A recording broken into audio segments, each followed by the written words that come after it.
Hello everybody, my name is Strange Eli and welcome to another video. To begin, I just gotta say I'm sorry, I'm filming this in a bathroom.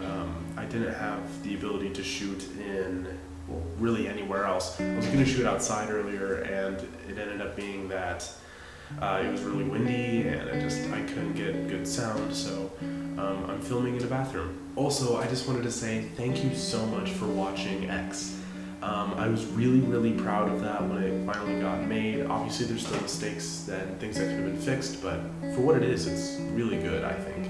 I'm really proud of it, and I'm really glad that people saw it because it means that my hard work actually meant something. And it actually, hard work means better results, and so it was a good thing for me to learn, I guess. Anyways, what I wanted to talk about today was I actually wanted to go through some of the references and some of the kind of inspirations and behind the scenes sort of stuff for X, because there is a lot of stuff and a lot of references, and so I'm just going to go ahead and start off from the top. So right off the bat, the actual title of X is not only a reference to the killer, which we called X, but also to the movie M, which is one of the first sort of like psychological thriller / horror movies, even though it's kind of closer to a heist. It was made way back in the day, but we wanted to have a single letter represent our movie, and similar to how M did it. Our shoot, we had a lot of difficult shooting and getting. Shooting actually took almost a month.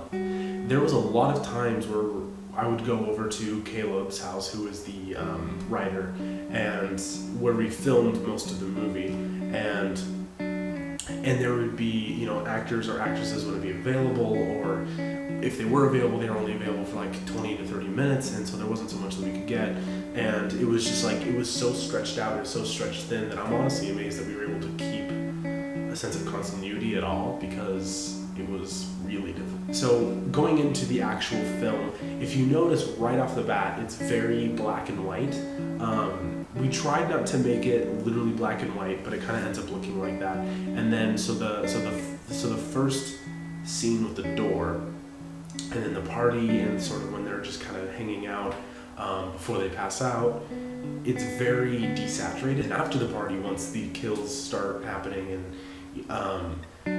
we saturated it a lot. We really made sure that we put as much color into the shot as possible, not only in post but also on set. The reason why we did this is we wanted to make sure that people didn't think that the party was the most interesting scene, because it's not. Even though the most stuff goes on, it's not the most interesting scene. The most interesting scene is everything that happens after the party, and we wanted it to reflect that visually.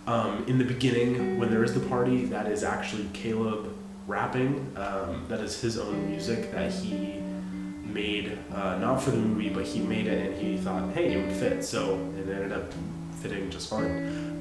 In the party scene, when they're all just hanging out, there's a part where someone in the back, whose name is Julian, he spikes the lens, or what happens is he looks directly at the lens. It's only for like a second, but for us it was definitely noticeable. For the music, that happens when each victim gets murdered or there's a scene of intensity.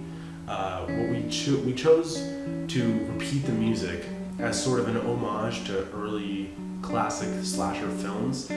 This was also sort of referenced to in the film The Final Girls, and so we wanted to do that as well, and so that's why the music is very repetitive. When the flare goes into the character Walter's throat, the actual flare when it goes in is animated. I had to go through and export the frame and then put in the flare, blur it out, and try to make it look as smooth as possible, and it actually looks pretty good, but it was definitely one of the more time-consuming parts of editing. In the scene in which the character Autumn carves her face with a cheese grater, when we shot it on film, and actually you can still hear this, she made these sounds that we thought were very sexual, and so I actually had her go and record sounds of her in pain, and that's the ones that you hear in between on the sink, on the shots of the sink. She ended up recording them in her car, so there's a little bit of like a audio difference, and I think you can probably notice it, but yeah, in the scene in which North Caleb's character gets hit by a car. I'm the one driving the car. And then immediately afterwards, when Clarice is being talked to by a cop, I'm the voice of the cop. This wasn't really intentional at the beginning, but ended up becoming intentional later. But in the shots in the kitchen where there's the calendar, we made sure there was a bunch of X's all over the calendar. And finally, the last reference, the part where he says, "Didn't you learn anything from Scream? Killers are always scared without a motive," was actually taken from a scene in Scream in which the killer explains that killers are always scared without a motive.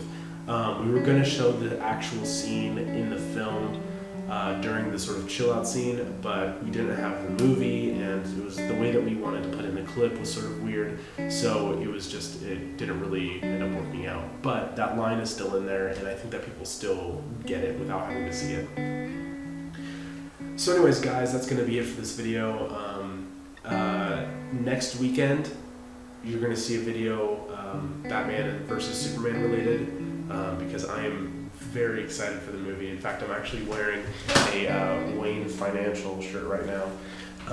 And as you could have expected anyways, I'm a huge Batman and Superman fan, so it just makes sense. Anyways, guys, I'll talk to you all later. If they bring back the ring system, go ahead and give this video 5 stars, but if they won't, and I'll talk to you all later. Bye-bye.